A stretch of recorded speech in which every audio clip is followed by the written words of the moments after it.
Hi all, welcome to our channel turning PSC. അപ്പോൾ നമ്മൾ ഇന്ന് പഠിക്കാനായിട്ട് പോകുന്നത് 8ാം ക്ലാസ്സിലെ ബയോളജിയുടെ ഒരു ഇമ്പോർട്ടൻ്റ് ആയ ചാപ്റ്ററാണ് വൈവിധ്യം നിലനിൽപ്പിന്. ചാപ്റ്ററിൻ്റെ പേരാണ് വൈവിധ്യം നിലനിൽപ്പിന്. ഓക്കെ, നമുക്ക് സ്റ്റാർട്ട് ചെയ്യാം. പ്രകൃതിയുടെ സൗന്ദര്യത്തിന് മാറ്റുകൂട്ടുന്നത് ജീവികളുടെ സാന്നിധ്യവും വൈവിധ്യവുമാണ്. ജീവരൂപങ്ങൾ വ്യത്യസ്തങ്ങളാണെങ്കിലും പ്രകൃതിയിൽ ഒരു ജീവിയും ഒറ്റപ്പെട്ടല്ല നിലനിൽക്കുന്നത്, അല്ലേ? നമുക്കറിയാം, എല്ലാവരും അങ്ങോട്ടും ഇങ്ങോട്ടും പരസ്പരം ആശ്രയിച്ചാണ് ജീവിക്കുന്നത്. ചിത്രീകരണം നിരീക്ഷിച്ച് ജീവികൾ തമ്മിലുള്ള പരസ്പര ആശ്രയത്തിന് ഉദാഹരണങ്ങൾ കണ്ടെത്തും. ഇത് നോക്കിക്കേ, അവരുടെ ആഹാര ശൃംഖലയും അല്ലേ, അവരുടെ പരസ്പര ആ ഒരു ബന്ധമാണ് ഇവിടെ കൊടുത്തിരിക്കുന്നത്. ഓക്കെ, ആദ്യം തന്നെ നമ്മൾ പഠിക്കാൻ പോകുന്നത് ജീവമണ്ഡലം അഥവാ ബയോസ്ഫിയർ ആണ്. ജീവമണ്ഡലം അഥവാ ബയോസ്ഫിയർ നമുക്ക് നോക്കാം. ഭൂമിയിൽ ജീവൻ കാണപ്പെടുന്ന ഭാഗമാണ് ജീവമണ്ഡലം. ജീവൻ എവിടെയാണോ കാണപ്പെടുന്നത് അവിടെയാണ് ജീവമണ്ഡലം എന്ന് പറയുന്നത്. ഭൂമിയിൽ ജീവൻ കാണപ്പെടുന്ന ഭാഗമാണ് ജീവമണ്ഡലം. ഇത് ഭൗമ ഉപരിതലത്തിലും അന്തരീക്ഷത്തിലും സമുദ്രത്തിന് അടിയിലുമായി വ്യാപിച്ചു കിടക്കുന്നു. നമ്മൾ പറഞ്ഞല്ലേ, ഭൂമിയുടെ ഉപരിതലത്തിലുണ്ട്, ഭൂമിയുടെ അന്തരീക്ഷത്തിലുണ്ട്, പിന്നെ സമുദ്രത്തിന് അടിയിലുണ്ട്. നമുക്കറിയാം അല്ലേ, ഉപരിതലത്തിലൂടെയും അന്തരീക്ഷത്തിലൂടെയും സമുദ്രത്തിന് അടിയിലൊക്കെ എന്താണ്, ജീവൻ കാണപ്പെടുന്നുണ്ട്. അപ്പം അങ്ങനെ കാണപ്പെടുന്ന ആ ഒരു ഭാഗത്തിനാണ് നമ്മൾ ജീവമണ്ഡലം എന്ന് പറയുന്നത്. ജന്തുക്കളും സസ്യങ്ങളും സൂക്ഷ്മജീവികളും എല്ലാം ഉൾപ്പെടുന്ന ലോകത്തിൻ്റെ നിലനിൽപ്പിന് അജീവീയ ഘടകങ്ങളും ആവശ്യമാണ്. അജീവീയ ഘടകങ്ങൾ ജീവീയ ഘടകങ്ങൾക്ക് പ്രയോജനകരമാകുന്നത് എങ്ങനെയാണ് നമുക്ക് നോക്കാം. ഇവിടെ കുറച്ച് ഒരു സൈക്ലിക് ഇത് കൊടുത്തിട്ടുണ്ട്, ഒരു പിക്ചർ കൊടുത്തിട്ടുണ്ട്, നമുക്ക് നോക്കാം. ജീവലോകത്തിൻ്റെ പ്രാഥമിക ഊർജ്ജ സ്രോതസ് സൂര്യനാണ്. ചോദിച്ചിട്ടുണ്ട്, പ്രാഥമിക ഊർജ്ജ സ്രോതസ് സൂര്യൻ. ഹരിതസസ്യങ്ങൾ പ്രകാശ സംശ്ലേഷണത്തിലൂടെ പ്രകാശ ഊർജ്ജത്തെ എന്താണ്, രാസ ഊർജ്ജമാക്കി മാറ്റുന്നു. അതും ചോദിച്ചിട്ടുണ്ട്. ഹരിതസസ്യങ്ങൾ അല്ലെ, ഹരിതസസ്യങ്ങൾ എന്താ ചെയ്യണേ, പ്രകാശ സംശ്ലേഷണത്തിലൂടെ പ്രകാശ ഊർജ്ജത്തെ രാസ ഊർജ്ജമാക്കി മാറ്റുന്നു. ഈ ഊർജ്ജമാണ് ഭക്ഷ്യശൃംഖല വഴി കൈമാറ്റം ചെയ്യപ്പെട്ട് മറ്റ് ജീവികളിൽ എത്തുന്നത്. അപ്പോൾ ഭക്ഷ്യശൃംഖലയൊക്കെ നമ്മൾ ഈ ചാപ്റ്ററിൽ പഠിക്കുന്നുണ്ട്. നമുക്ക് നോക്കാം. പ്രകാശ സംശ്ലേഷണം നടത്തുന്ന സസ്യങ്ങളെ ഉൽപ്പാദകർ അഥവാ പ്രൊഡ്യൂസേഴ്സ് എന്നും നേരിട്ടോ അല്ലാതെ ഊർജ്ജത്തിനായി സസ്യങ്ങളെ ആശ്രയിക്കുന്ന മറ്റ് ജീവികളെ ഉപഭോക്താക്കൾ അഥവാ കൺസ്യൂമേഴ്സ് എന്ന് വിളിക്കുന്നു. അതായത് ഊർജ്ജം കൈമാറ്റം ചെയ്യപ്പെടുന്നു അല്ലേ, ഈ ഊർജ്ജമാണ് ഭക്ഷ്യശൃംഖല വഴി കൈമാറ്റം ചെയ്യപ്പെട്ട് മറ്റ് ജീവികളിലെത്തുക. അപ്പോൾ എന്താണ്, പ്രകാശ സംശ്ലേഷണം നടത്തുന്ന, അതായത് എല്ലാ സസ്യങ്ങളും, അതായത് പ്രകാശ സംശ്ലേഷണം നടത്തുന്ന സസ്യങ്ങൾ എന്താണ്, അവരെ നമ്മൾ പ്രൊഡ്യൂസേഴ്സ് അഥവാ ഉൽപ്പാദകർ എന്നാണ് അവരെ പറയുന്നത്. ഇനി അവരെ നേരിട്ടോ അല്ലാതെ പല ഘട്ടങ്ങളിൽ കൂടെ അവരെ ആശ്രയിക്കുന്ന മറ്റ് ജീവികളെയാണ് ഉപഭോക്താക്കൾ അഥവാ കൺസ്യൂമേഴ്സ് എന്ന് പറയുന്നത്. നേരിട്ട് സസ്യങ്ങളെ ആശ്രയിക്കുന്ന ഉപഭോക്താക്കളെ പ്രാഥമിക ഉപഭോക്താക്കൾ എന്നും അവയെ ആഹാരമാക്കുന്നവയെ ദ്വിതീയ ഉപഭോക്താക്കൾ എന്നും പറയുന്നു. അതായത് നേരിട്ട് ആ സസ്യങ്ങളെ ആശ്രയിക്കുന്നവരെ നമ്മൾ പ്രാഥമിക ഉപഭോക്താക്കൾ, ഇനി അവരെ ആഹാരമാക്കുന്നവരെ നമ്മൾ ദ്വിതീയ ഉപഭോക്താക്കൾ എന്ന് പറയുന്നു. ദ്വിതീയ ഉപഭോക്താക്കളെ ഭക്ഷിക്കുന്നവരാണ് തൃതീയ ഉപഭോക്താക്കൾ. അപ്പോൾ പ്രാഥമിക ഉപഭോക്താക്കളെ ഭക്ഷിക്കുന്നവർ ദ്വിതീയം, ഇനി ദ്വിതീയ ഉപഭോക്താക്കളെ ഭക്ഷിക്കുന്നവരാണ് തൃതീയം. ഓക്കെ, പ്രകൃതിയിലെ ആഹാര ബന്ധങ്ങൾ ചിത്രീകരിക്കുന്ന ഭക്ഷ്യശൃംഖലാജാലം അഥവാ ഫുഡ് വെബ് മുമ്പ് പരിചയപ്പെട്ടിട്ടുണ്ടല്ലോ. ഒരു ഭക്ഷ്യശൃംഖലാജാലത്തിൻ്റെ ചിത്രീകരണം നിരീക്ഷിക്കാനാണ് പറഞ്ഞത്. നമുക്ക് ആദ്യം ഇക്കോളജി ഒന്ന് നോക്കാം. ഓക്കെ, ഈ ഒരു ബോക്സിൽ ഒരു ഇക്കോളജി എന്താണെന്ന് കൊടുത്തിട്ടുണ്ട്. ജീവജാലങ്ങൾ തമ്മിലും ജീവജാലങ്ങളും അവയുടെ ചുറ്റുപാടും തമ്മിലുള്ള പരസ്പര ബന്ധത്തെക്കുറിച്ചുള്ള പഠനമാണ് എന്തെന്ന് പറയുന്നത് ഇക്കോളജി. ചോദിച്ചിട്ടുണ്ട്, ജീവജാലങ്ങൾ തമ്മിലും ജീവജാലങ്ങളും അവയുടെ ചുറ്റുപാടും തമ്മിലുള്ള പരസ്പര ബന്ധം അല്ലെ, ആ ഒരു കണക്ഷനെയാണ് നമ്മൾ എന്തെന്ന് പറയുന്നത് ഇക്കോളജി എന്ന് പറയുന്നത്. വിവിധ തരം ആവാസ വ്യവസ്ഥകൾ, ജീവികൾ തമ്മിലുള്ള ബന്ധങ്ങൾ, പരിസ്ഥിതി സംരക്ഷണം എന്നിവയെല്ലാം ഈ പഠനശാഖയിൽ ഉൾപ്പെടുന്നു. എന്തൊക്കെയാണ്? വിവിധ തരം ആവാസ വ്യവസ്ഥകൾ, ജീവികൾ തമ്മിലുള്ള ബന്ധങ്ങൾ, പരിസ്ഥിതി സംരക്ഷണം, ഇതെല്ലാം ഉൾപ്പെടുന്ന എവിടെയാണ്, ഇക്കോളജിയിലാണ്. ഓക്കെ, ഇവിടെ ഒരു ഭക്ഷ്യ ശൃംഖല കൊടുത്തിട്ടുണ്ട്. ഓക്കെ, അങ്ങോട്ടും ഇങ്ങോട്ടും കണക്റ്റഡ് ആണെന്ന് നമ്മൾ പറഞ്ഞല്ലേ.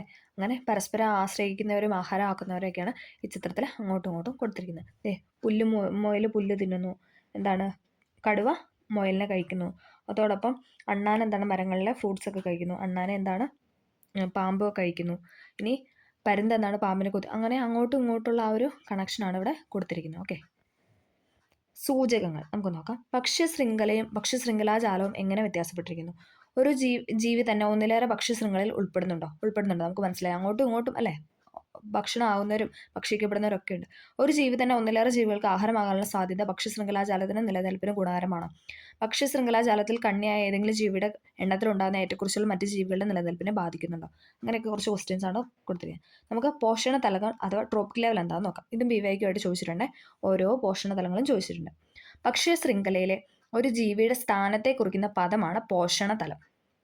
അതായത് ഭക്ഷ്യശൃംഖല അഥവാ ട്രോപ്പിക് ലെവലാണ് നമ്മൾ എടുക്കുന്നത്, അല്ല ഫുഡിൻ്റെ ആ ഒരു ഇതാണ് എടുക്കുന്നത്. അപ്പോൾ അതിലെന്താണ് ജീവിയുടെ സ്ഥാനത്തെ കുറിക്കുന്ന പദമാണ് എന്തെന്ന് പറഞ്ഞാൽ ട്രോപ്പിക്കൽ ലെവൽ അഥവാ പോഷണതലം എന്ന് പറയുന്നത്. ഭക്ഷ്യശൃംഖലകൾ ആരംഭിക്കുന്ന സസ്യങ്ങളിൽ നിന്നാണ് ചോദിച്ചിട്ടുണ്ട് കേട്ടോ. ഭക്ഷ്യശൃംഖലകൾ ആരംഭിക്കുന്ന എവിടെ നിന്നാണ് ചോദിച്ചിട്ടുണ്ട്? സസ്യങ്ങളിൽ നിന്നാണ്. സസ്യങ്ങളിൽ നിന്നാകിയാൽ അവയെ ഒന്നാം പോഷണതലത്തിൽ പെടുത്തുന്നു. അപ്പോൾ ആദ്യം എന്ന് പറയുന്നത് സസ്യമാണ്. ഓക്കെ, സസ്യങ്ങളിൽ നിന്ന് നേരിട്ട് പോഷണം സ്വീകരിക്കുന്ന സസ്യാഹാരികളെ രണ്ടാം പോഷണതലം, നമ്മൾ പറഞ്ഞല്ലേ പ്രാഥമികം, ദ്വിതീയം, തൃതീയം അങ്ങനെ പോകുന്നുണ്ട് അല്ലേ. അപ്പോൾ സസ്യങ്ങളിൽ നിന്ന് നേരിട്ട് പോഷണം സ്വീകരിക്കുന്ന സസ്യാഹാരികളെ രണ്ടാം പോഷണതലത്തിലും പോഷണത്തിനായി അവയെ ആശ്രയിക്കുന്ന മാംസാഹാരികളെ മൂന്നാം പോഷണതലത്തിലും പെടുത്തുന്നു. മാംസാഹാരികളെ ഇരയാക്കുന്ന ഇരപിടയന്മാരാണ് നാലാം പോഷണതലത്തിലുള്ളത്. ഭക്ഷ്യശൃംഖലാജാലം സങ്കീർണമാകുന്നതിനനുസരിച്ച് ഒരു ജീവി തന്നെ വിവിധ പോഷണതലങ്ങളിൽ ഉൾപ്പെടാം. ഓക്കെ, അപ്പം നമ്മൾ പറഞ്ഞത് പോഷണതലത്തെ പറ്റിയാണ്. അവരുടെ ആ ഒരു ലെവൽസ് ഒക്കെയാണ് നമ്മൾ പറഞ്ഞത്. നമുക്ക് നോക്കാം. ഇവിടെ ഒരു എക്സാമ്പിൾ കൊടുക്കുന്നത് പുൽച്ചാടി എന്താണ്? മുയൽ, ദെൻ പരുന്ത്. മുയലിനെ എന്താണ്? പരുന്ത് കഴിക്കുന്നു. പുൽച്ചെടീനെ എന്താണ്? പുൽച്ചാടി കഴിക്കുന്നു. പുൽച്ചാടിയെ ഓന്ത് കഴിക്കുന്നു. ഓന്തിനെ പരുന്ത് കഴിക്കുന്നു അല്ലേ. അപ്പം തന്നെ അതിനകത്ത് എന്താണ്? ആദ്യം എപ്പോഴും സസ്യമാണ് ആദ്യം, അതാണ് പുൽച്ചെടി ആദ്യം വന്നത്. ഓക്കെ, സസ്യം ആണ് ആദ്യം എന്ന് പറയുന്നത്. ദെൻ സസ്യത്തെ ഭക്ഷിക്കുന്ന മുയലിനെ ഭക്ഷിക്കുന്ന പരുന്ത്. ഇനി പുൽച്ചെടീനെ പുൽച്ചാടി കഴിക്കുന്നു. പുൽച്ചാടിയെ ഓന്ത് കഴിക്കുന്നു. ഓന്തിനെ പരുന്ത് കഴിക്കുന്നു. അടുത്ത ശൃംഖലയാണ് പുൽച്ചെടീനെ പുൽച്ചാടി കഴിക്കുന്നു. പുൽച്ചാടി എന്താണ്? തവള കഴിക്കുന്നു. തവള എന്താണ്? പാമ്പ് കഴിക്കുന്നു. പാമ്പിനെ പരുന്ത് കഴിക്കുന്നു. അപ്പം അത് ഒരേ ആൾക്കാർ എന്തെങ്കിലും ഇതിൽ പെടുന്നുണ്ട് അല്ലേ. അതാണ് നമ്മൾ പറഞ്ഞത്. ഈ ശൃംഖലകൾ പരുന്ത് പ്രതിനിധാനം ചെയ്യുന്ന പോഷണതലങ്ങൾ കണ്ടെത്തി എഴുതാനാണ് പറയുന്നത് അല്ലേ. മുയലിനെ പരുന്ത് കഴിക്കുന്നുണ്ട്, ഓന്തിനെ കഴിക്കുന്നുണ്ട്, പാമ്പിനെ കഴിക്കുന്നുണ്ട്. ഓക്കെ, ഇതെല്ലാം എന്താണ്? പരുന്ത് കഴിക്കുന്നതാണ്. അപ്പോൾ എല്ലാ ശൃംഖലയിലും എന്താണ്? വിവിധ അങ്ങോട്ടും ഇങ്ങോട്ടും ഇത് പരസ്പരം ബന്ധമാണ്. ആവാസ വ്യവസ്ഥയിലെ പോഷണതലങ്ങളുടെ എണ്ണവും പോഷണതലത്തിലെ ജീവികളുടെ സ്ഥാനവും സ്ഥിരമല്ല. ഭക്ഷ്യശൃംഖലയുടെ സങ്കീർണതയ്ക്കും ദൈർഘ്യത്തിനും അനുസരിച്ച് അത് മാറിക്കൊണ്ടിരിക്കും അല്ലേ. ഓക്കെ, അതാണ് ഇവിടെ പറഞ്ഞു വെച്ചത്. ഇനി നോക്കിയേ, ജീവിബന്ധങ്ങളുടെ ചിത്രീകരണമാണ് കൊടുക്കുന്നത്. ആവാസ വ്യവസ്ഥയിലെ പ്രതിവർത്തനങ്ങൾ പൂവും പൂമ്പാറ്റയും, മാനും കടുവയും, മാവും ഇത്തിൽക്കണ്ണിയും, നെല്ലും കളകളും, മാവും മരവാഴയും. ഇതൊക്കെ എന്താണ്? ആവാസ വ്യവസ്ഥയിലെ പ്രതിവർത്തനങ്ങളാണ്, ജീവിബന്ധങ്ങളാണ് ഇവിടെ കൊടുത്തിരിക്കുന്നത്. നമുക്ക് ഓരോന്നോരോന്നായിട്ട് നോക്കാം. ഇത് ഇമ്പോർട്ടൻ്റ് ആണ്. ഇരപിടുത്തം, പരാദജീവനം, മത്സരം, മ്യൂച്വലിസം, കമൻസൽസം, ഇതെല്ലാം PYQ ആയിട്ട് ചോദിച്ചിട്ടുണ്ട്. ഒന്നും നമുക്ക് കളയാനില്ല. ജീവിബന്ധങ്ങൾ ചാപ്റ്ററിൽ ഇമ്പോർട്ടൻ്റ് ആയ പോയിന്റാണ്. ഓക്കെ, അത് നമ്മൾ പറയുന്ന ഇരപിടുത്തമാണ്. ഒന്നിന് ഗുണകരം മറ്റേതിന് ദോഷകരം. നമുക്കറിയാലേ, ഇരേനെ പിടിച്ചു കഴിഞ്ഞാൽ എന്താണ്? ആ പിടിച്ച ആൾക്കാണ് അതിന് ഗുണകരം, പിടിച്ചവന് അല്ലേ, ആ പെട്ടുപോയവന് എന്താ പെട്ടുപോയി അല്ലേ, അപ്പോൾ അതിന് ദോഷമാണ്. ഓക്കെ, അപ്പോൾ അത് വെച്ചിട്ട് കണക്ട് ചെയ്യുക. ഒന്നിന് ഗുണകരം മറ്റേതിന് ദോഷകരം. ഇരപിടിയന് ഭക്ഷണമാകുന്നു. ഓക്കെ, അതായത് ഇപ്പോൾ നമുക്ക് മാനും കടുവേനെ എടുക്കാം. അപ്പം മാന് കടുവ മാനെ കഴിച്ചു. അപ്പോൾ മാനിന് അത് ദോഷവും കടുവയ്ക്കത് ഗുണകരവുമാണ്. ഓക്കെ, അടുത്തത് പരാദജീവനം. ഒന്നിന് ഗുണകരം മറ്റേതിന് ദോഷകരം. പരാദം പോഷണത്തിനായി ആതിഥേയനെ ആശ്രയിക്കുന്നു. അതായത് മാവും ഇത്തിൽക്കണ്ണിയും. അതാണ് അതിനകത്ത് പോയിന്റ് എന്ന് പറഞ്ഞാൽ, പരാദം പോഷണത്തിനായ ആതിഥേയനെ അല്ലേ.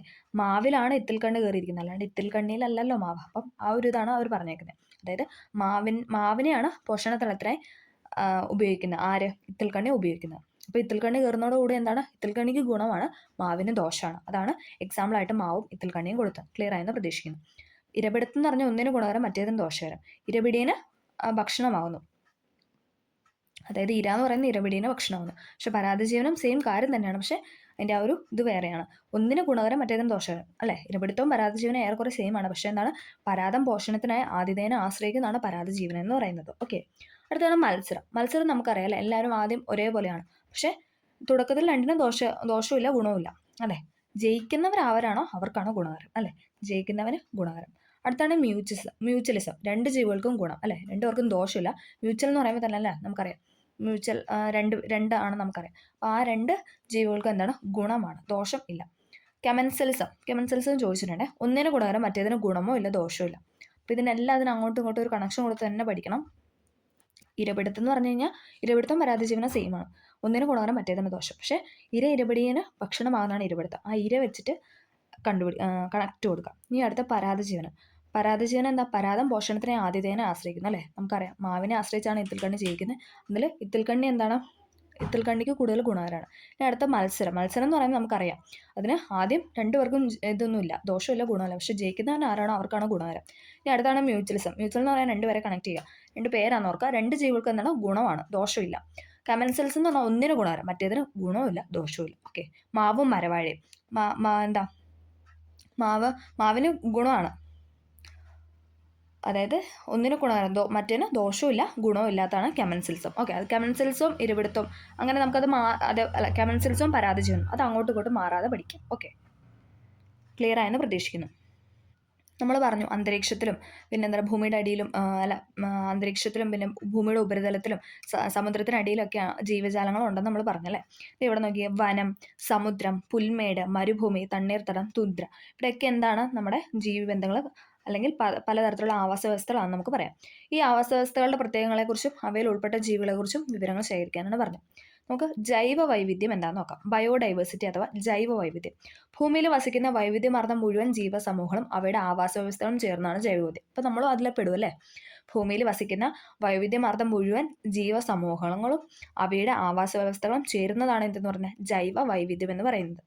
ജൈവ വൈവിധ്യത്തിൽ ആവാസ വ്യവസ്ഥകളുടെ വൈവിധ്യം അഥവാ എക്കോസിസ്റ്റം ഡൈവേഴ്സിറ്റി, സ്പീഷീസുകളുടെ വൈവിധ്യം അഥവാ സ്പീഷ്യസ് ഡൈവേഴ്സിറ്റി, ജനിതക വൈവിധ്യം അഥവാ ജനറ്റിക് ഡൈവേഴ്സിറ്റി എന്നീ തലങ്ങൾ ഉൾപ്പെടുത്തും. അപ്പം ജൈവ വൈവിധ്യത്തിൽ ഉൾപ്പെടുന്ന 3 തലങ്ങളാണ് പറഞ്ഞത്: ആവാസ വ്യവസ്ഥകളുടെ വൈവിധ്യം, സ്പീഷീസുകളുടെ വൈവിധ്യം, ജനിതക വൈവിധ്യം.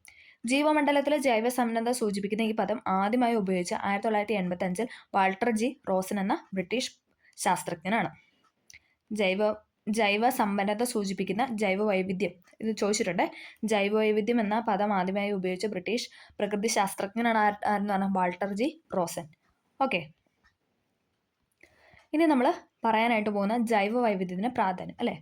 നമ്മളതിൻ്റെ പ്രാധാന്യത്തെക്കുറിച്ചാണ് പറയുന്നത്. ഇവിടെ കൊടുത്തിട്ടുണ്ട്. ആവശ്യ വസ്തുക്കളുടെ ലഭ്യത, സാംസ്കാരിക സേവനങ്ങൾ, പാരിസ്ഥിതിക സേവനങ്ങൾ, സഹായ സേവനം. നമുക്ക് ഓരോ നോക്കാം. ആദ്യമായി നമ്മൾ നോക്കുന്നത് ജൈവവൈവിധ്യത്തിൻ്റെ സേവനത്തിന് ആദ്യം നമ്മൾ നോക്കുന്നത് ആവശ്യ വസ്തുക്കളുടെ ലഭ്യത അല്ലേ. ഭക്ഷണം അല്ലേ. ഭക്ഷണം ഇല്ലെങ്കിൽ അത് അല്ലേ നമുക്കത് ഭക്ഷണം വേണം ജീവിക്കണമെങ്കിൽ അല്ലേ. ഏത് ജീവികാണേലും അവരുടെ ആഹാരം അവർക്കുണ്ടെങ്കിലാണ് അവർക്ക് ജീവിക്കാനായിട്ട് പറ്റും. പിന്നെന്താ, മനുഷ്യനെ വെച്ച് നോക്കുകയാണെങ്കിൽ മരുന്ന്, ഇന്ധനം, നിർമ്മാണ വസ്തുക്കൾ ഇതൊക്കെയാണ് ആവശ്യ വസ്തുക്കളുടെ ലഭ്യത കൊണ്ട് ഉദ്ദേശിക്കുന്നത്. അടുത്താണ് സാംസ്കാരിക സേവനങ്ങൾ. സൗന്ദര്യ ആസ്വാദനം, വിനോദങ്ങൾ, പഠനം, ആചാര അനുഷ്ഠാനങ്ങൾ ഇതൊക്കെ എന്താണ് ജൈവ വൈവിധ്യ സേവനത്തിൽ ഉൾപ്പെടുന്നതാണ്. അടുത്താണ് സഹായ സേവനം. പോഷക സംക്രമണം, പരാഗണം, ജൈവ നിയന്ത്രണം, വിത്ത് വിതരണം. ഓക്കെ. അടുത്ത പാരിസ്ഥിതിക സേവനങ്ങളാണ് മണ്ണ് രൂപീകരണം, മണ്ണൊലിപ്പ് തടയൽ, ഓക്സിജന് കാർബൺ ഡയോക്സൈഡ് സന്തുലനം, ശുദ്ധജല ലഭ്യത, വെള്ളപ്പൊക്ക നിയന്ത്രണം, കാലാവസ്ഥാ നിയന്ത്രണം. ഇതൊക്കെ എന്ന് പറയുന്നത് എന്താണ് ജൈവ വൈവിധ്യ സേവനങ്ങളാണ്. ഓക്കെ. ഇതൊന്നും അങ്ങനെ ചോദിച്ച് കണ്ടിട്ടില്ല, പക്ഷെ എന്നാലും നമുക്കൊന്ന് മനസ്സിലാവണമല്ലോ, അതിന് വേണ്ടിയിട്ട് ജസ്റ്റ് ഒന്ന് പറഞ്ഞതാണ്. ഓക്കെ. എല്ലാ പ്രദേശത്തും കാണപ്പെടുന്നവയാണല്ലോ പക്ഷികൾ. ആവാസ വ്യവസ്ഥയിലെ മാറ്റങ്ങൾക്ക് അതിവേഗം ഇരകളാകുന്ന ജീവി വിഭാഗമാണ് പക്ഷികൾ എന്ന് പറയുന്നത്. നമുക്ക് അതൊന്ന് നോക്കാം. ഇവിടെ കുറച്ച് പക്ഷികളുടെ പിക്ചറൊക്കെ കൊടുത്തിട്ടുണ്ട്. കേരളത്തിലെ വിവിധ പക്ഷികളാണ് ഇവിടെ കൊടുത്തിരിക്കുന്നത്. ഇതുപോലുള്ള ധാരാളം പക്ഷികളാൽ സമ്പന്നമായിരുന്നു നമ്മുടെ പരിസരം. ഇന്ന് നമ്മുടെ പ്രദേശത്ത് പക്ഷികളുടെ വൈവിധ്യത്തിന് എന്തെങ്കിലും മാറ്റം ഉണ്ടായിട്ടുണ്ടോ? അല്ലേ, നമുക്കറിയാം അല്ലേ, പണ്ടുള്ള അപേക്ഷിച്ച് നോക്കുമ്പോൾ ഇപ്പം നമുക്ക് അങ്ങനെ ഒന്നും കാണാനായിട്ട് സാധിക്കുന്നില്ല അല്ലേ. എല്ലാവരുടെയും എണ്ണത്തിൽ കുറവുണ്ട്. ഇവിടെ ഒരു ബോക്സ് കൊടുത്തിട്ടുണ്ട്, നമുക്ക് അതും കൂടെ ഒന്ന് നോക്കിയിട്ട് അടുത്തത് പറയാം. പശ്ചിമഘട്ടത്തിലെ ജൈവ വൈവിധ്യം ഭീഷണിയിൽ. എന്താണ് പശ്ചിമഘട്ടത്തിലെ ജൈവ വൈവിധ്യം ഭീഷണിയിൽ? അറബിക്കടലിന് സമാന്തരമായി 1500 കിലോമീറ്ററിലേറെ ദൈർഘ്യവും 1.25 ലക്ഷത്തിലധികം ചതുരശ്ര കിലോമീറ്റർ വിസ്തൃതിയുമുള്ള ജൈവ വൈവിധ്യ സമ്പന്നമായ പ്രദേശമാണ് പശ്ചിമഘട്ടം അഥവാ വെസ്റ്റേൺ ഘട്ട്. സഹ്യപർവ്വതം, സഹ്യാദ്രി തുടങ്ങിയ പേരുകളുമുള്ള ഇവിടം വനങ്ങൾ, പുൽമേട്, കാവുകൾ, ചതുപ്പ് നിലങ്ങൾ, നദികൾ, കുളങ്ങൾ മുതലായ ആവാസ വ്യവസ്ഥകളാൽ സമൃദ്ധമാണ്. ലോകത്ത് തന്നെ അപൂർവമായ ജീവികൾ ഇവിടെ കാണപ്പെടുന്നുണ്ട്.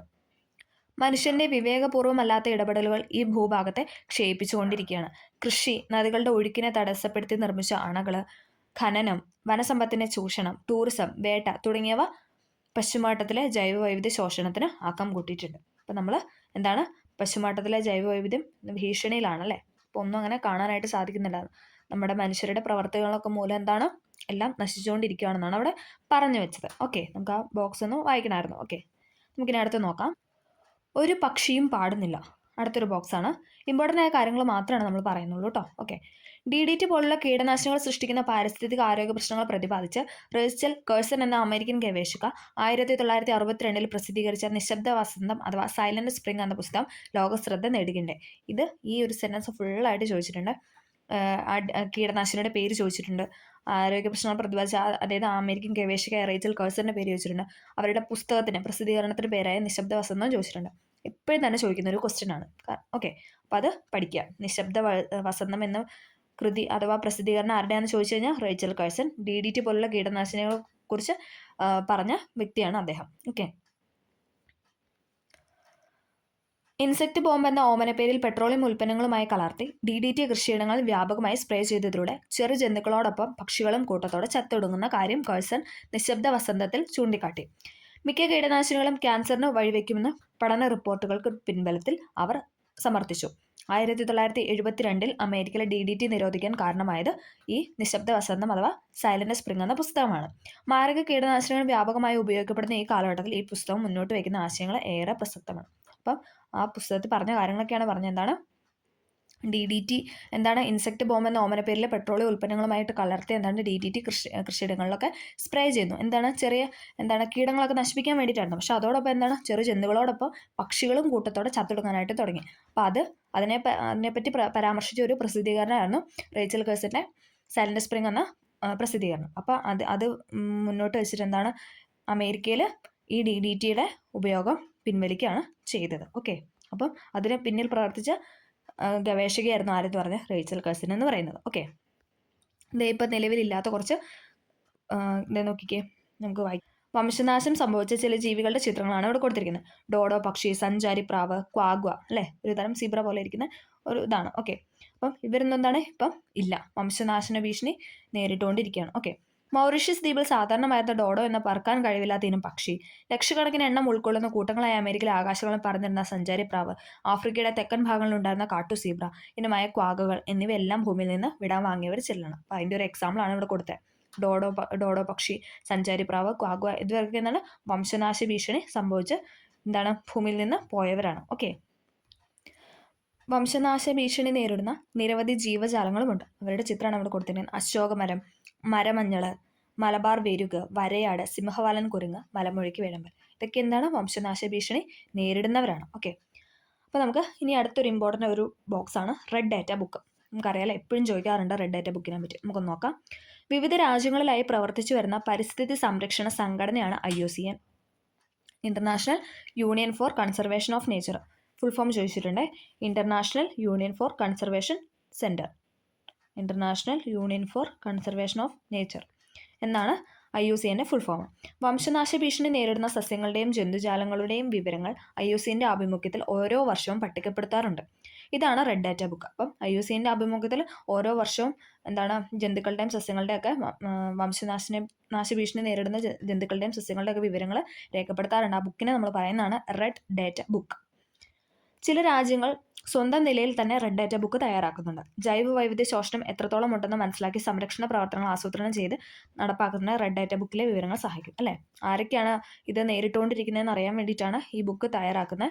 അപ്പോൾ നമുക്ക് കൂടുതൽ അവരെ കെയർ ചെയ്തല്ലേ അതൊക്കെ മാറ്റി അവരെ പിന്നെയും പുനരുജ്ജീവിച്ച് കൊണ്ടുവരാനായിട്ട് ശ്രമിക്കുന്നതാണ് ഈ ബുക്ക് എന്ന് പറയുന്നത്. Okay, red data book IUCN ആണ് പുറത്തുവിടുന്ന international union for conservation of nature. Okay, വൈവിധ്യം സംരക്ഷണം. പ്രകൃതിയെ സംരക്ഷിച്ചുകൊണ്ടുള്ള വികസനമേ നിലനിൽക്കുകയുള്ളൂ. ജൈവ വൈവിധ്യത്തോടുള്ള വിവേകപൂർണ്ണമായ സമീപനം എങ്ങനെയായിരിക്കണമെന്ന് സൂചിപ്പിക്കുന്ന ചിത്രീകരണം. ജൈവ വൈവിധ്യം അറിയുക, സംരക്ഷിക്കുക, ഉപയോഗിക്കുക. അതിങ്ങനെ ഒരു സൈക്കിളായിട്ട് പോകുക അല്ലേ. അറിയുക, സംരക്ഷിക്കുക, അതിനെ ഉപയോഗിക്കുക അല്ലേ. അതിനെക്കുറിച്ച് അറിയുക, അതിനുശേഷം നമ്മൾ കൂടുതൽ അതിനെ സംരക്ഷിക്കുക, പിന്നെ അതിനെ നന്നായിട്ട് ഉപയോഗിക്കുക. ഓക്കെ, അടുത്തൊരു ഇമ്പോർട്ടൻ്റ് പോയിന്റാണ് നമ്മൾ പറയുന്നത്. ദേശീയ അന്തർദേശീയ തലങ്ങളിൽ ജൈവ വൈവിധ്യ സംരക്ഷണത്തിനായി പ്രവർത്തിക്കുന്ന നിരവധി സംഘടനകളും നിയമ സംവിധാനമുണ്ട്. നമ്മളിപ്പോൾ റെഡ് ഡാറ്റ ബുക്കിനെ പറ്റിയൊക്കെ പറഞ്ഞു. ഇനി നമ്മൾ പറയുന്ന സംഘടനകളെ പറ്റിയാണ്. ഓക്കെ, സർക്കാർ ജൈവ സമ്പന്ന മേഖലകളെ സംരക്ഷിത പ്രദേശങ്ങളായി പ്രഖ്യാപിച്ച് സംരക്ഷിക്കുന്നു. ജീവജാലങ്ങളെ അവയുടെ സ്വാഭാവിക ആവാസ വ്യവസ്ഥകളിൽ തന്നെ സംരക്ഷിക്കുന്നതാണ് ഇൻസിറ്റു. ചോദിച്ചിട്ടുണ്ട്, സ്വാഭാവിക ആവാസ വ്യവസ്ഥയിൽ തന്നെ സംരക്ഷിക്കുന്നതിനെ നമ്മൾ പറയുന്നതാണ് ഇൻസിറ്റു കൺസർവേഷൻ. ഈ രീതിയിലും ജീവജാലങ്ങളെ അവയുടെ സ്വാഭാവിക ആവാസ വ്യവസ്ഥയ്ക്ക് പുറത്ത് സംരക്ഷിക്കുന്നു.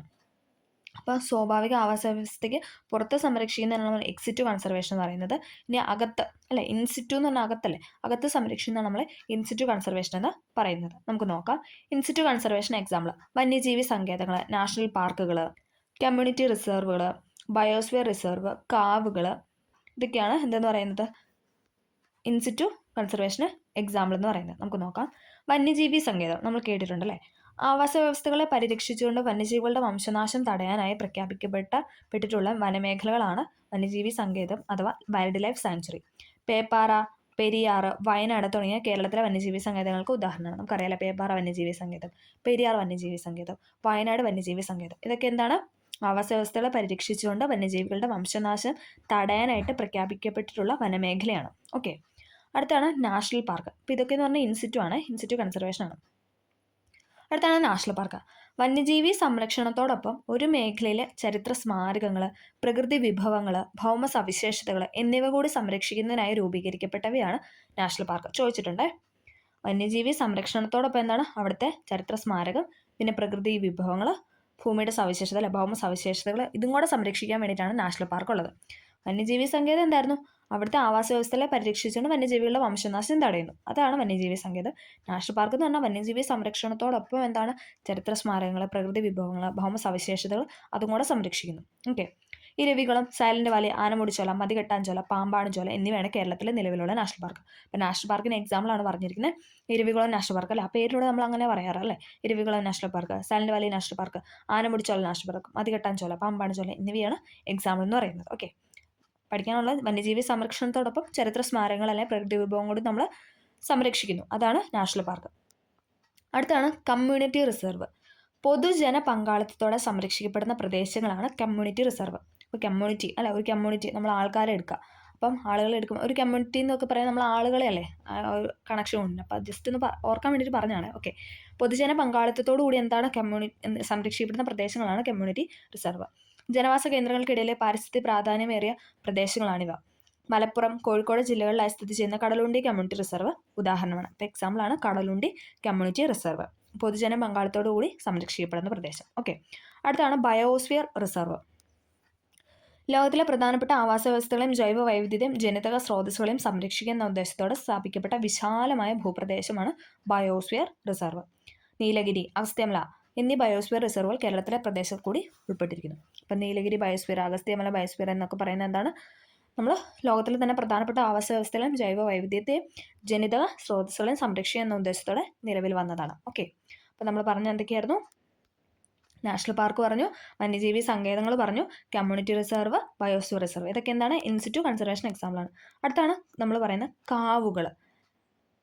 മനുഷ്യവാസ പ്രദേശങ്ങളിൽ സംരക്ഷിക്കപ്പെട്ട് വരുന്ന വിസ്തൃതി കുറഞ്ഞ ജൈവ വൈവിധ്യ മേഖലയാണ് കാവുകൾ. കാവുകൾ എന്താണ്? വിസ്തൃതി കുറഞ്ഞ ജൈവ വൈവിധ്യ മേഖലയാണ്. ജീവിത സാഹചര്യങ്ങളിൽ വന്ന മാറ്റങ്ങളുടെ ഭാഗമായി അമൂല്യ ജൈവ സമ്പത്തായിരുന്ന കാവുകൾ പലതും നാമാവശേഷമായി. ഏതാനും കാവുകൾ മാത്രമേ ഇന്ന് അവശേഷിക്കുന്നുള്ളൂ. പ്രദേശത്തെ ജലസംരക്ഷണത്തിൽ കാവുകളുടെ പങ്ക് നിസ്തുലമാണ്. ഓക്കെ. അപ്പം കാവൽ എന്ന് പറഞ്ഞാൽ എന്താണ്? വിസ്തൃതി കുറഞ്ഞ ജൈവ വൈവിധ്യ മേഖലയാണ്. ഓക്കെ.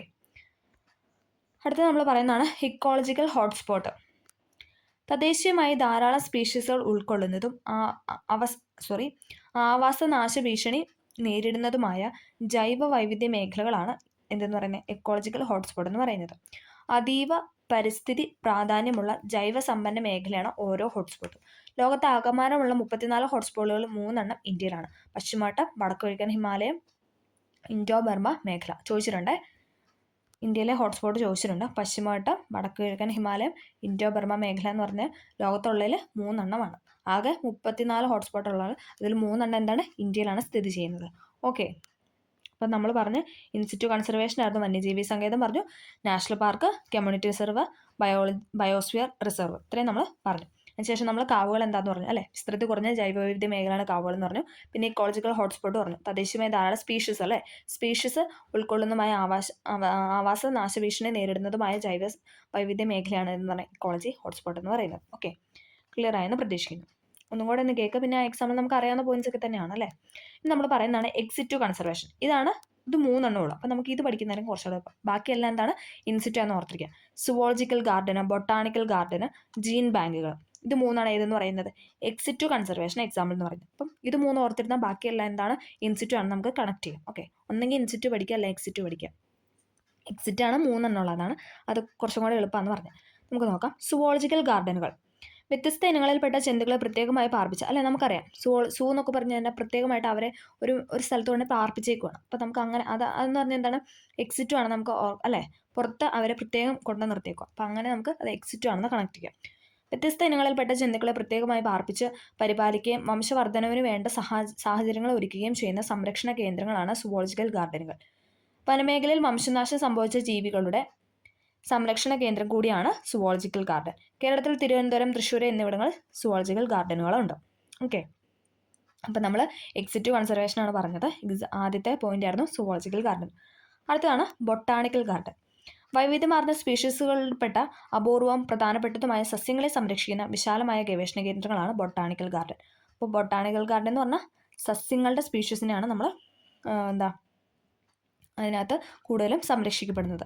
ഒട്ടുമിക്ക സസ്യങ്ങളെയും തിരിച്ചറിയാനും അവയെക്കുറിച്ച് കൂടുതൽ വിവരങ്ങൾ അറിയാനും ബൊട്ടാണിക്കൽ ഗാർഡൻ സന്ദർശിക്കുന്നതിലൂടെ നമുക്ക് സാധിക്കും. Thiruvananthapuram Palode Jawaharlal Nehru tropical botanical garden and research institute, Kozhikode ഒളവണ്ണയിൽ മലബാർ ബൊട്ടാണിക്കൽ ഗാർഡൻ എന്നിവ ഉദാഹരണങ്ങളാണ്. ചോദിച്ചിട്ടുണ്ട്. തിരുവനന്തപുരം പാലോട് ബൊട്ടാണിക്കൽ ഗാർഡൻ്റെ ആരുടെ പേരാണ് നൽകിയിരിക്കുന്നതെന്ന് ചോദിച്ചിട്ടുണ്ട്. ജവഹർലാൽ നെഹ്റു. അത് ഓർക്കണേ. Thiruvananthapuram Palode Jawaharlal Nehru tropical botanical garden and research institute. പിന്നെ ഏതാണ്? കോഴിക്കോട് ഒളവണ്ണ മലബാർ ബൊട്ടാണിക്കൽ ഗാർഡൻ എന്നിവയാണ് botanical garden example. Zoological garden ആണെങ്കിൽ ഏതൊക്കെയായിരുന്നു? തിരുവനന്തപുരം, തൃശ്ശൂർ. ഇനി അടുത്താണ് ജീൻ ബാങ്ക്. വിത്തുകൾ ജീൻ എന്ന് കേൾക്കുമ്പോൾ തന്നെ നമുക്ക് വിത്തും ബീജം ആ ഒരു കണക്ഷനാണ് അല്ലേ. വിത്തുകൾ, ബീജങ്ങൾ മുതലായവ ശേഖരിക്കാനും ദീർഘകാലത്തേക്ക് സംരക്ഷിക്കാനുമുള്ള സംവിധാനങ്ങൾ ഉള്ള ഗവേഷണ കേന്ദ്രങ്ങളാണ് ജീൻ ബാങ്കുകൾ എന്ന് പറയുന്നത്. ആവശ്യമായ അവസരങ്ങളിൽ ഇവ ഉപയോഗിച്ച് പുനഃസൃഷ്ടിക്കാനും ജീവികളെ പുനഃസൃഷ്ടിക്കാനായിട്ട് സാധിക്കും. തിരുവനന്തപുരത്തെ Rajiv Gandhi centre for biotechnology ഇതിന് എക്സാമ്പിളാണ്. ജീൻ ബാങ്ക് സ്ഥിതി ചെയ്യുന്നത് എവിടെയാണെന്ന് ചോദിച്ചിട്ടുണ്ട് കേരളത്തിൽ. എവിടെയാണ്? തിരുവനന്തപുരത്തെ Rajiv Gandhi centre for biotechnology. Okay, അതും PYK ആയിട്ട് ചോദിച്ചിട്ടുണ്ട്. അപ്പോൾ നമ്മൾ എക്സിറ്റ് കൺസർവേഷനാണ് പറഞ്ഞത്. ഏതൊക്കെയായിരുന്നു? Zoological garden, botanical garden, gene bank. Okay, അപ്പോൾ നമ്മൾ ഇൻസിറ്റു പഠിച്ചു, എക്സിറ്റ് പഠിച്ചു. ഇത് രണ്ടും എന്താണ്? PYK ആയിട്ട് ചോദിച്ചിട്ടുണ്ട്. അപ്പോൾ എല്ലാവരും ക്ലിയർ ആയിട്ട് പഠിക്കാനായിട്ട്, മാറിപ്പോവാതെ പഠിക്കാനായിട്ട് ശ്രമിക്കുക. ഓക്കെ, ഇനി നമ്മൾ അടുത്ത പറയുന്നത് ഇനി പരിസ്ഥിതി സംരക്ഷണ പ്രവർത്തനങ്ങളെക്കുറിച്ചൊക്കെയാണ് നമ്മൾ പറയുന്നത്. പരിസ്ഥിതി സംരക്ഷണ പ്രവർത്തനങ്ങൾ രൂപപ്പെടുത്താനും ഏകോപിപ്പിക്കാനുമായി സർക്കാർ തലത്തിലും അല്ലാതെയും നിരവധി സംഘടനകൾ പ്രവർത്തിക്കുന്നുണ്ട്. നമ്മൾ പറഞ്ഞല്ലേ IUCN ഒക്കെ ഉണ്ടെന്ന് നമ്മൾ പറഞ്ഞല്ലേ. International union for conservation of nature അല്ലേ, റെഡ് ഡേറ്റ ബുക്ക് പറഞ്ഞായിരുന്നല്ലേ. ദേശീയ തലത്തിലും അന്തർദേശീയ തലത്തിലും പ്രവർത്തിക്കുന്ന ചില സംഘടനകൾ നമുക്കൊന്ന് നോക്കാം. ഇമ്പോർട്ടൻ്റ് ആണ്, ചോദിച്ചിട്ടുണ്ട്. IUCN നമ്മൾ പറഞ്ഞായിരുന്നു. ജൈവ വൈവിധ്യ സംരക്ഷണം എന്ന മുഖ്യ ലക്ഷ്യത്തോടെ സ്വിറ്റ്സർലൻഡ് ആസ്ഥാനമായി പ്രവർത്തിക്കുന്നു. ഇതിനെ എപ്പോഴും ചോദിക്കാറുള്ളത്, ഇതിൻ്റെ ആസ്ഥാനമാണ് നമ്മളോട് എപ്പോഴും ചോദിക്കാറുള്ളത്. അപ്പം IUCN സ്വിറ്റ്സർലൻഡ്. ഓക്കെ, IUCN ആസ്ഥാനമാണ് സ്വിറ്റ്സർലൻഡ്. അടുത്ത ചോദിക്കാറുള്ള WWF world wide fund for nature. ജൈവ വൈവിധ്യ സംരക്ഷണം, പ്രകൃതി വിഭവങ്ങളുടെ ചൂഷണവും മലിനീകരണവും തടയൽ തുടങ്ങിയവയാണ് വേൾഡ് വൈഡ് ഫണ്ട് ഫോർ നേച്ചറിൻ്റെ ലക്ഷ്യമെന്ന് പറയുന്നത്. ഇതിൻ്റെ ആസ്ഥാനം എവിടെയാണ്? സ്വിറ്റ്സർലൻഡ്. അപ്പോൾ നമ്മൾ IUCN പറഞ്ഞു, WWF പറഞ്ഞു. ഇതിൻ്റെ രണ്ടിൻ്റെ ആസ്ഥാനം എവിടെയാണെന്ന് വെച്ചാൽ സ്വിറ്റ്സർലൻഡാണ്. ഓക്കെ, ഇതേ ഭീമൻ പാണ്ഡെയാണ് WWFൻ്റെ ചിഹ്നം എന്ന് പറയുന്നത്. ഓക്കെ, നമ്മുടെ വനങ്ങളെ അറിയാം. ഇവിടെ ഒരു കുട്ടി ബോക്സ് കൊടുത്തിട്ട് നമുക്ക് ജസ്റ്റ് ഒന്ന് നോക്കാം. കേരളത്തിലെ വനം വന്യജീവി വകുപ്പിന് കീഴിൽ 30ഓളം കേന്ദ്രങ്ങളിലായി പ്രകൃതി പഠന ക്യാമ്പുകൾ നടത്തി വരുന്നുണ്ട്. ഏകദിന, ത്രിദിന ക്യാമ്പുകളിലൂടെ സാധാരണഗതിയിൽ സാധ്യമല്ലാത്ത വനാന്തര യാത്രകളിൽ പങ്കാളിയാകാനുള്ള അവസരം ലഭിക്കുന്നു. സ്കൂളിലെ പരിസ്ഥിതി ക്ലബിൻ്റെ ആഭിമുഖ്യത്തിൽ ബന്ധപ്പെട്ട വൈൽഡ് ലൈഫ് വാർഡിന് അപേക്ഷ നൽകിയാൽ നിങ്ങൾക്കും ഈ ക്യാമ്പിൽ പങ്കെടുക്കാനായിട്ട് സാധിക്കും. കാടിനെ അടുത്തറിയാനുള്ള ഈ അവസരം പ്രയോജനപ്പെടുത്താം. അപ്പോൾ നമ്മൾ കൂടുതൽ കാട്ടിലൊക്കെ പോയി അല്ലേ, ഇതൊക്കെ കണ്ട് മനസ്സിലാക്കാൻ വേണ്ടിയിട്ടാണ് അങ്ങനെ ഒരു കാര്യം പറഞ്ഞു വെച്ചിരിക്കുന്നത്. അപ്പോൾ എന്താണ്, ഇതോടുകൂടി എന്താണ്, ഈ ചാപ്റ്റർ കഴിഞ്ഞിട്ടുണ്ട്. അപ്പോൾ ഇമ്പോർട്ടൻ്റ് ആയ കുറേ പോയിന്റ്സ് നമ്മൾ പറഞ്ഞൊരു ചാപ്റ്ററാണ് അല്ലേ. ഒരുപാട് ജീവി ബന്ധങ്ങൾ, അവരുടെ ഘടന എല്ലാം നമ്മൾ പറഞ്ഞു. പിന്നെ സംഘടനകൾ പറഞ്ഞു, പിന്നെ എക്സിറ്റ് കൺസർവേഷൻ, ഇൻസിറ്റ് കൺസർവേഷൻ അല്ലേ, നമ്മൾ അങ്ങനെയുള്ള കുറേ കാര്യങ്ങളൊക്കെ പറഞ്ഞു വെച്ച ഒരു ഇമ്പോർട്ടൻ്റ് ആയ ഒരു ചാപ്റ്ററാണ്. എല്ലാവരും 1-2 തവണ കേട്ട് എഴുതി പഠിക്കാനായിട്ട് ശ്രമിക്കുക. എന്തെങ്കിലും ഡൗട്ടോ കാര്യങ്ങളോ ഉണ്ടെങ്കിൽ കമൻറ്റായി രേഖപ്പെടുത്തുക. ഇഷ്ടമായെങ്കിൽ തീർച്ചയായും ലൈക്ക് ചെയ്യുക, സപ്പോർട്ട് ചെയ്യുക. Okay, thank